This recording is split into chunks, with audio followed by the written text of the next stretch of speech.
Quero cumprimentar todos os irmãos com a paz do Senhor. Sejam todos muito bem-vindos à nossa segunda aula do Seminário de Ambientação ao Novo Testamento.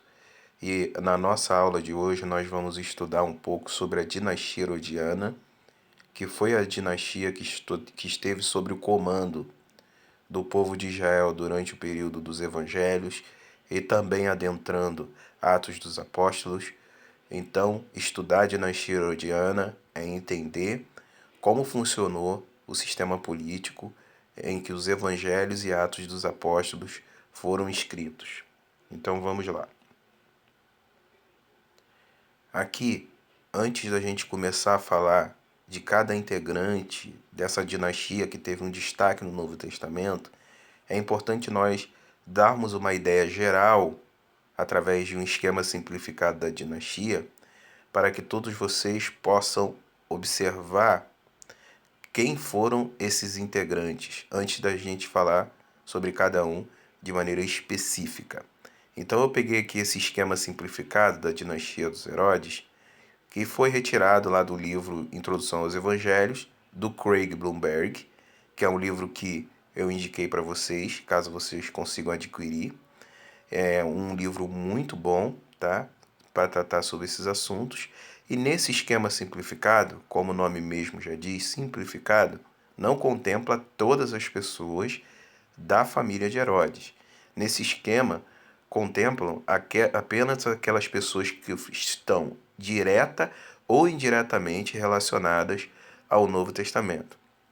Por isso, da esquerda para a direita, depois de Herodes o Grande, você vai ver Herodes Arquelau, depois você vai ver Aristóbulo, depois você vai ver Herodes Antipas e depois você vai ver Filipe. E você também deve ter notado que existe também uma setinha que vai do Herodes Arquelau para alguns procuradores romanos, que é o caso de Pilatos, Félix e Festo. Porque mais adiante nós vamos ver que o governo de Arquelau foi um governo que não deu certo e acabou que o Império Romano seguiu com a área que era governada por Arquelau com a jurisdição de procuradores. E os únicos procuradores romanos que aparecem no Novo Testamento são esses três: Pilatos, Félix e Festo, sendo Pilatos o mais conhecido que aparece nos Evangelhos e depois Félix e Festo em Atos dos Apóstolos.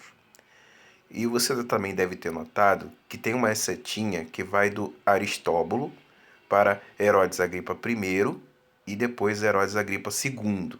O Aristóbulo, ele tem um envolvimento indireto com o Novo Testamento, porque ele mesmo não governou em momento algum, tá? Ele, depois mais adiante vamos ver, acabou sendo assassinado pelo próprio pai, Herodes o Grande.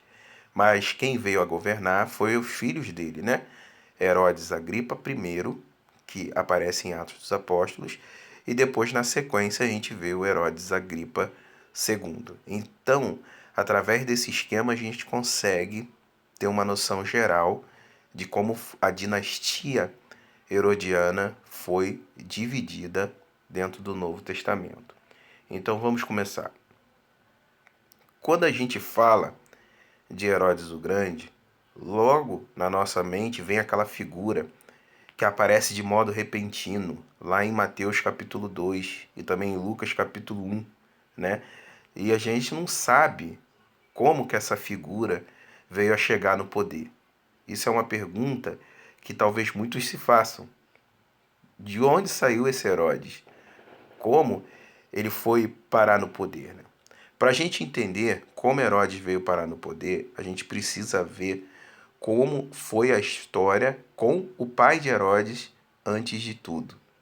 O pai de Herodes, ele foi um idumeu chamado Antipater. Esse idumeu, ele teve uma participação ativa na guerra que os romanos estavam travando internamente pela disputa de poder.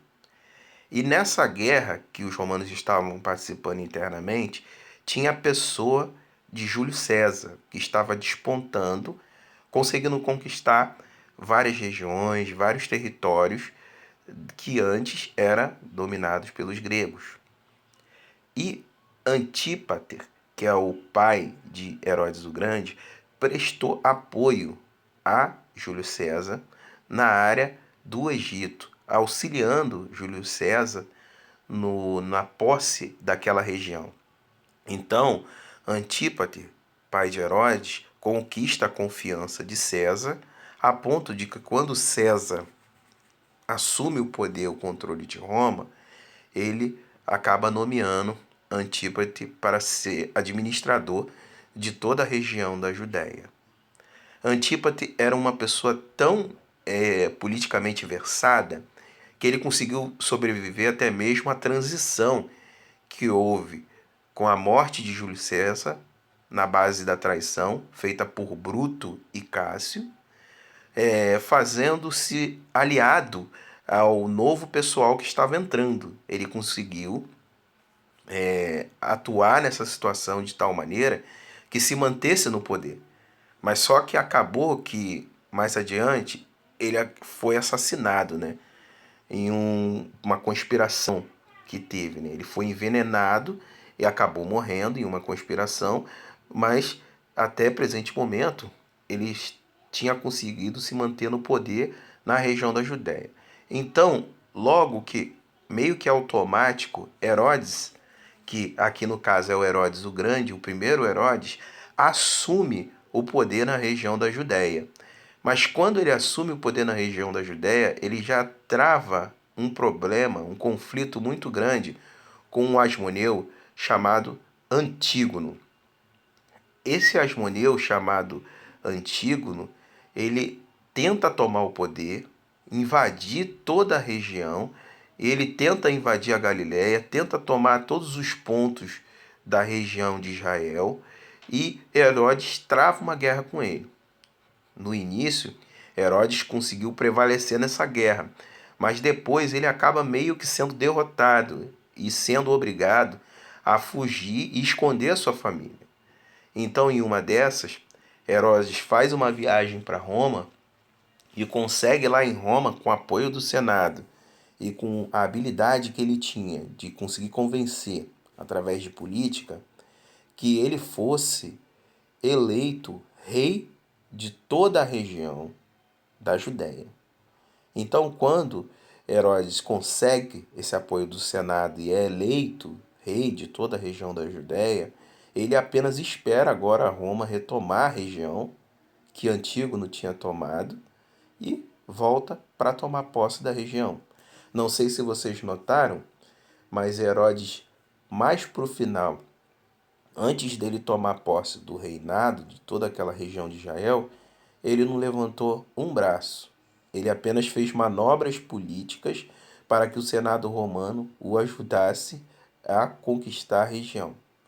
E o reinado de Herodes é um reinado que durou do ano 37 a.C. até o ano 4 a.C., né? O reinado dele foi um reinado marcado por grandes construções, né? Herodes, ele foi um rei muito leal a Roma. Herodes, ele era uma pessoa que realmente era sincero com o imperador da época dele, que era Augusto César. Então ele foi uma pessoa que trabalhou sempre em prol e sempre em defesa do império. E pelo fato dele trabalhar sempre em prol e sempre em defesa do império, ele acabou fazendo uma série de construções que refletia as construções que os romanos vinham fazendo. Os romanos, eles tinham sido fortemente influenciados pelo movimento helênico e por conta disso eles vinham construindo cidades que tinham toda uma estrutura que o mundo helenístico proporcionava. Cidades com teatros, estádios, e Herodes não fez diferente.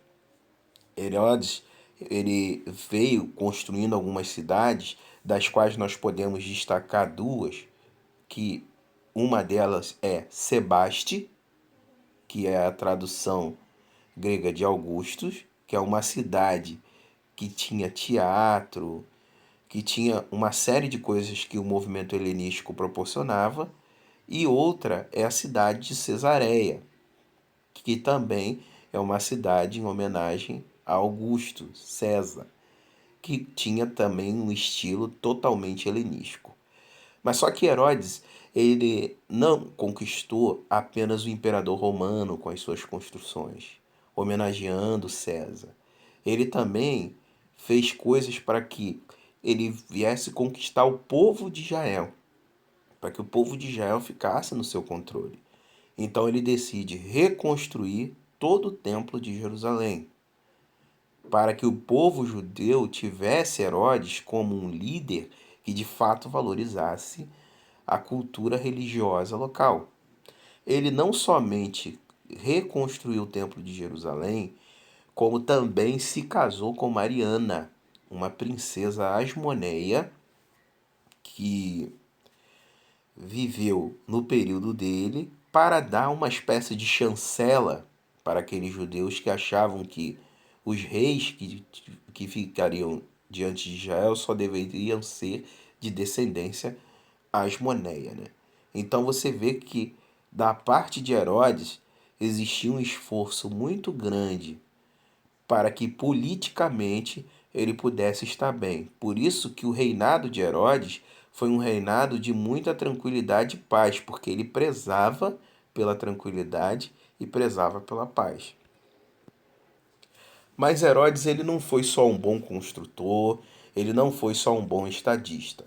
Herodes ele provavelmente tinha um problema psicológico de paranoia. Ele tinha um medo muito grande de sofrer golpes.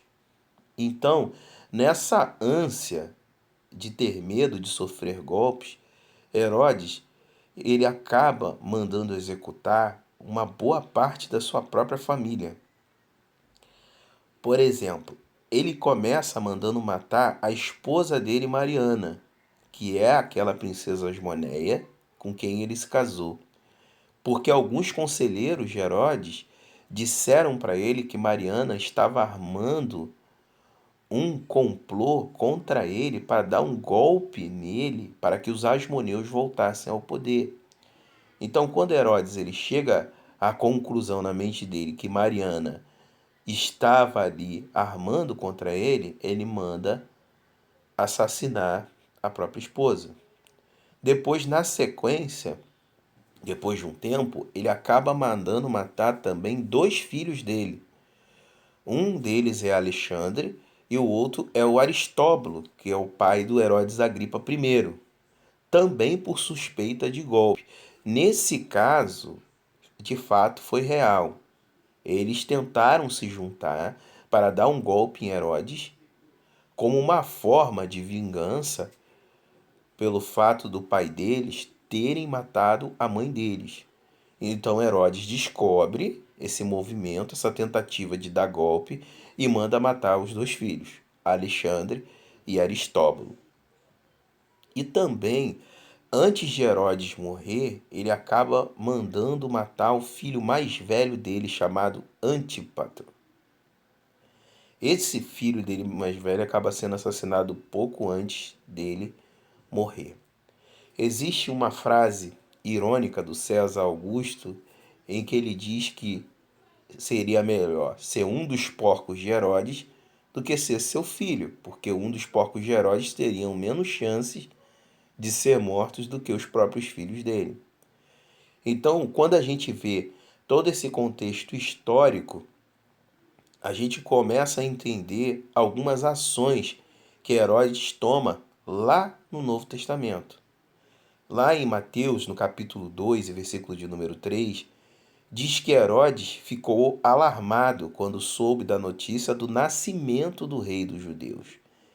Esse alarme que veio na mente dele provavelmente foi um desses surtos paranoicos que ele tinha de medo de levar um golpe. Então, o que que ele faz? Ele pede que os magos digam a ele onde está o menino.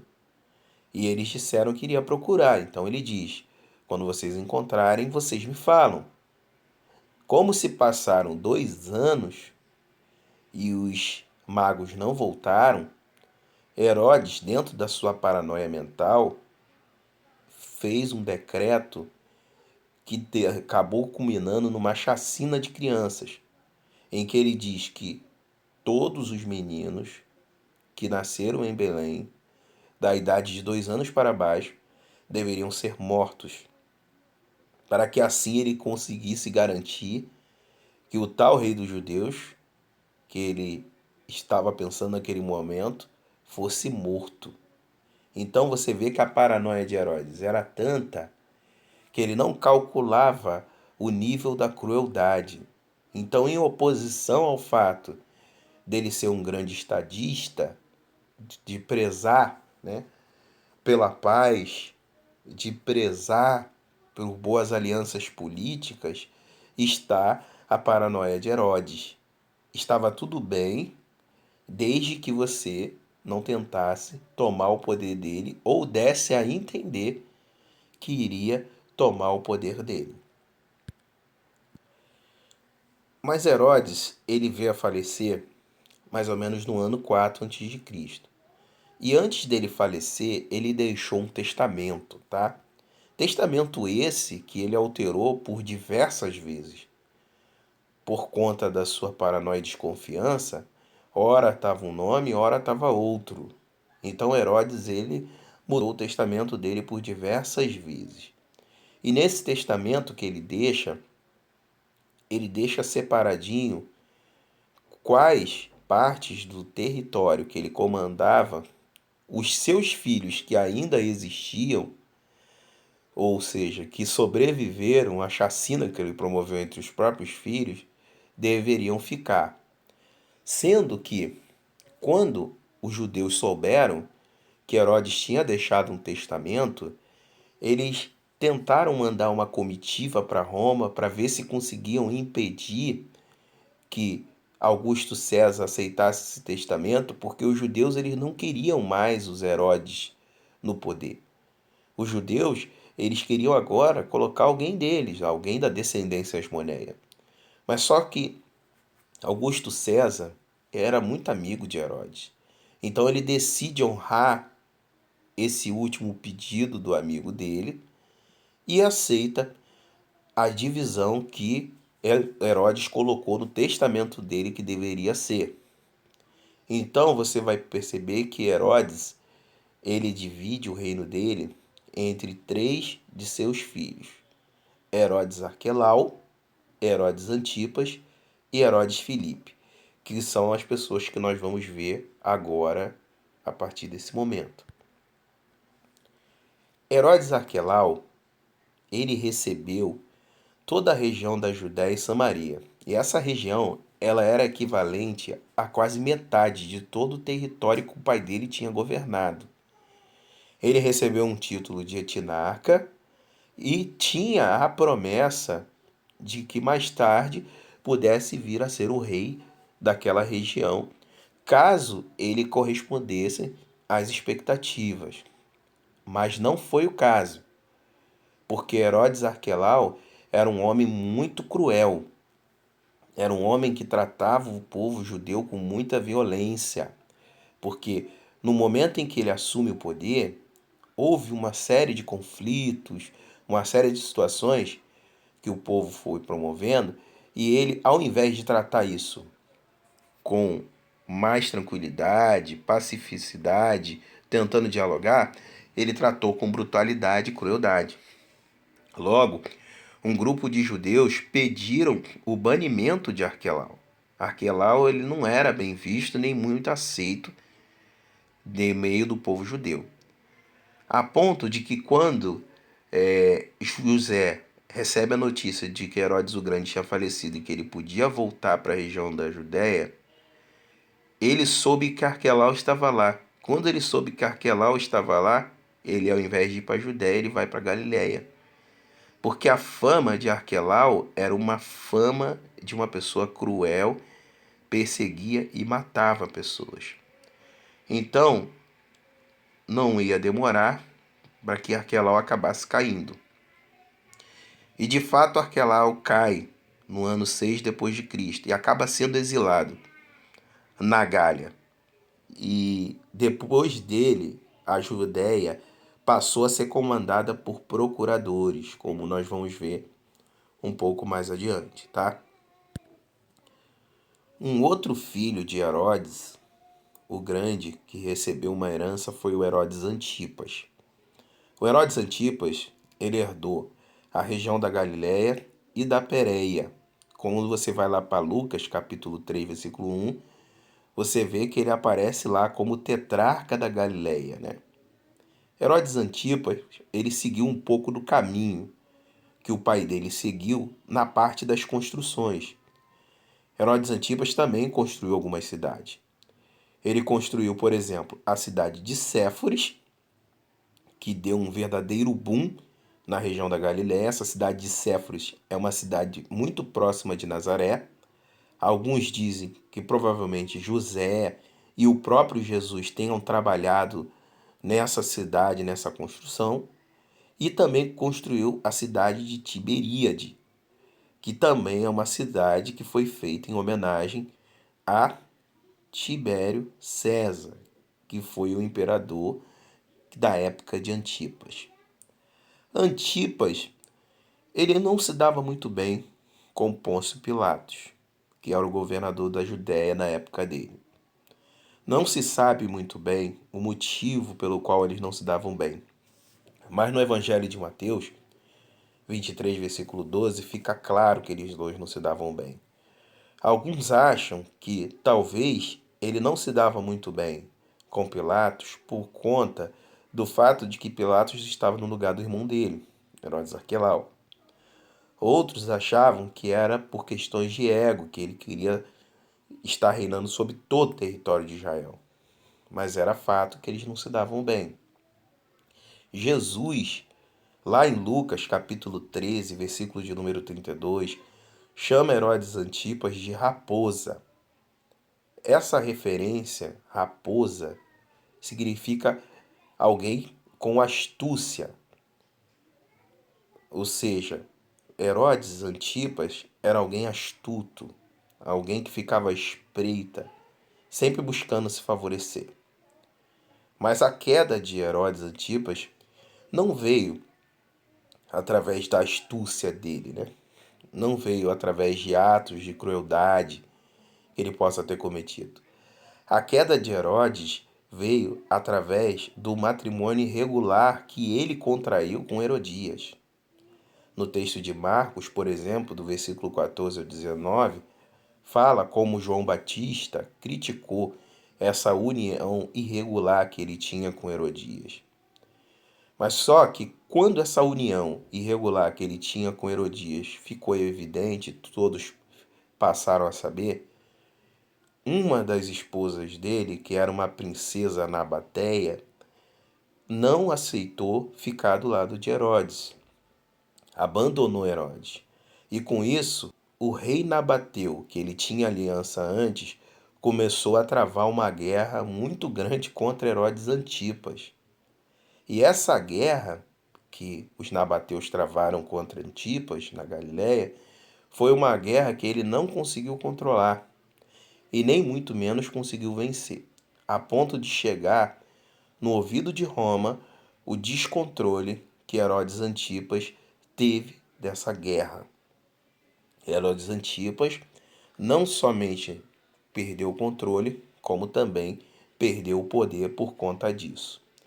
E o sobrinho dele, Herodes Agripa I, foi o que ajudou a levantar acusações contra Herodes Antipas, mostrando as falhas do próprio tio. E no final acabou herdando a tetrarquia do tio, né?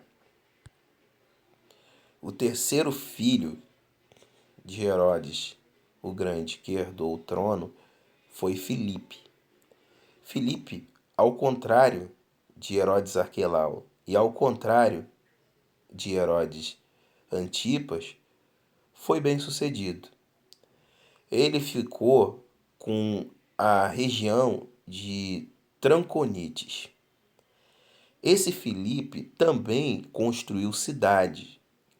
Uma das cidades que ele construiu foi a cidade de Cesareia, que, conforme está registrado em Marcos 8, versículo 27, ficou conhecida como a Cesareia de Filipe.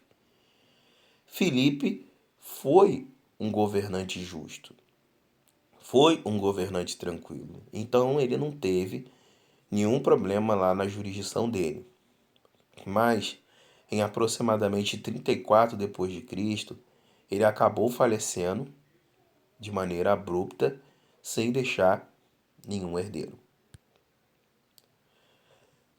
Quando Arquelau cai na região da Judéia, o Império Romano decide administrar a região da Judéia com prefeitos ou procuradores. Pilatos, que é o procurador que aparece nos evangelhos, não foi o primeiro procurador a assumir depois da queda de Arquelau. Ele já foi o quinto procurador que assume depois de Arquelau. E Pilatos, ele era conhecido pela crueldade dele. Em Lucas capítulo 13, versículo de número 1, tem isso bem claro. E ele também não somente era cruel, tendo sangue de pessoas inocentes nas suas mãos, como também foi a pessoa que condenou Jesus à pena de crucificação, sem ter nenhuma prova. Mas só que esse fato de Pilatos ter condenado Jesus à pena de crucificação, sem ter nenhuma prova, pode ser um pouco incoerente aos nossos olhos, mas aos olhos da história é até compreensível. O que Pilatos estava pretendendo, provavelmente condenando Jesus, mesmo que ele não tivesse culpa, era tentar evitar um conflito na sua região, uma vez que muitos dos judeus estavam pedindo que Jesus fosse crucificado. Mas só que mais tarde, Pilatos ele acabou se envolvendo em atos muito cruéis na região de Samaria. E isso fez com que Roma tivesse que retirá-lo daquela região. E no final ele acabou sendo obrigado a se suicidar, mais ou menos no ano 36 depois de Cristo. Essa foi a história de Pilatos. Quando o Herodes Antipas vem falecer, a gente começa a ver a ascensão de Herodes Agripa. Como funcionou? Herodes Agripa, ele é um filho de Aristóbulo, aquele filho de Herodes com Mariana que foi assassinado por um complô contra o pai dele, Herodes o Grande. Então, Herodes Agripa ele tinha uma descendência asmoneia. Ele era um Herodes que tinha, da parte dos judeus, uma chancela para ser rei, para governar. E ele era muito amigo de Calígula, imperador romano, que assume logo depois de Tibério César. E Calígula, em nome dessa amizade, coloca logo Agripa I para assumir a região da tetrarquia de Filipe, que ficou vacante com a morte dele, porque ele não tinha herdeiro. Anos depois, Calígula também concede para Herodes Agripa que ele assuma toda a tetrarquia de Antipas, depois dos problemas que teve lá naquela região. Mas na época de Cláudio, ele acaba assumindo o controle de todo o território que Herodes o Grande, o seu avô, tinha governado. E ele chega no ápice, né, do seu governo, que é governar toda a região que o avô dele tinha governado, uma coisa que ainda não tinha acontecido depois da morte do avô dele. Como eu disse anteriormente, ele era de descendência asmoneia. Então ele era muito aceito entre os judeus. E por isso ele acabava promovendo muito a vontade do povo judeu. A Bíblia mostra que Herodes Agripa ele perseguiu a igreja, matando Tiago e prendendo Pedro. Mas só que no final ele acabou morrendo comido de bicho.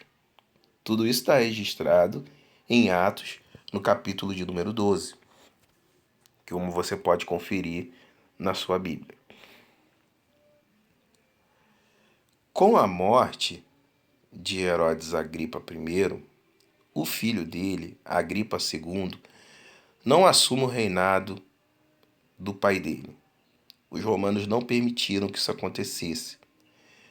O que aconteceu foi que o filho de Herodes, o Agripa II, assumiu apenas a tetrarquia de Filipe, depois partes da Galileia e a supervisão do Templo de Jerusalém.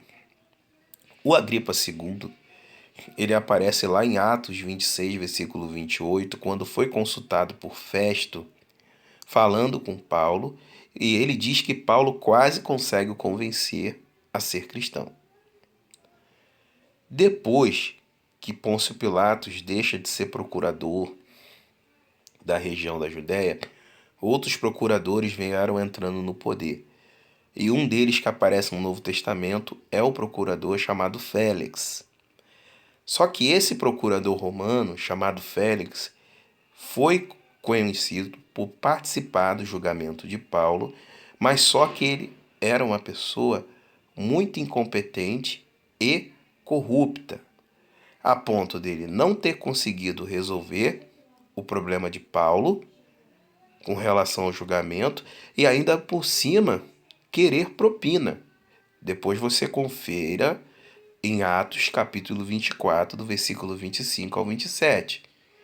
Você vai ver que 2 anos se passaram e ele não conseguiu resolver o problema de Paulo. Acabou acontecendo que os romanos retiraram Félix do poder da procuradoria e colocou Festo em seu lugar. Só que Festo, ao contrário de Félix, era uma pessoa muito mais competente. E ele logo consegue resolver o problema de Paulo. E para isso, ele consulta Agripa II, que era uma pessoa que conhecia os costumes que Paulo tinha, né, como judeu.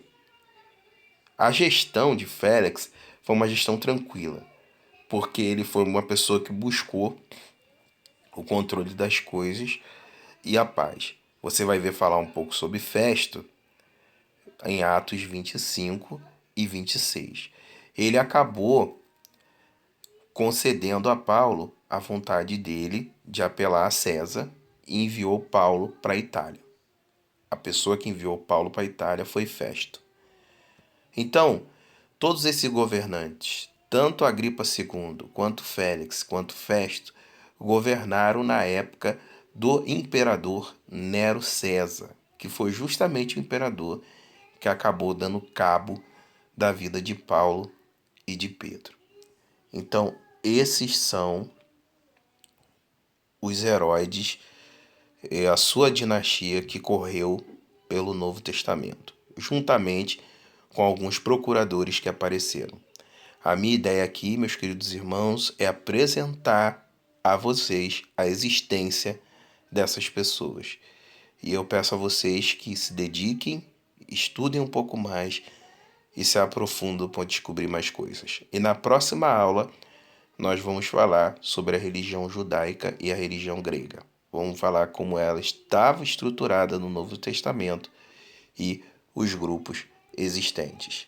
Que Deus a todos abençoe, em nome de Jesus. Até a próxima.